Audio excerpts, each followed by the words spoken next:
कित्येक महिने झाले मराठा समाजाच्या आरक्षणासाठी अंतरवाली सराटी या गावामध्ये मनोज जरांगे पाटील हे उपोषणाला बसले आहेत व त्यांच्या उपोषणाला आणि मराठा समाजाच्या आरक्षणाला पाठिंबा देण्यासाठी युवा गर्जनेचे संस्थापक अध्यक्ष व युवा नेते समाधानदादा काळे यांनी आज मनोज जरांगे पाटील यांची भेट घेतली व मनोज जरांगे पाटील यांच्या लढ्याला कायमस्वरूपी युवा गर्जनेचा पाठिंबा राहील असे सांगितले।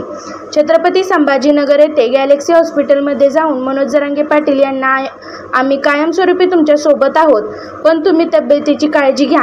पंढरपूरचा विठ्ठल आपल्या सोबत आहे।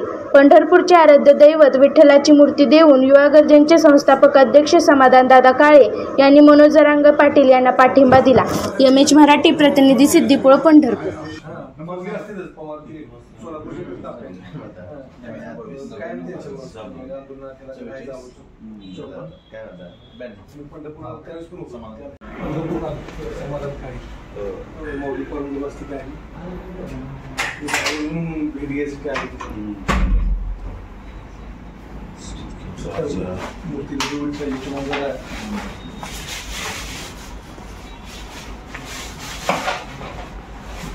काळजी घ्या।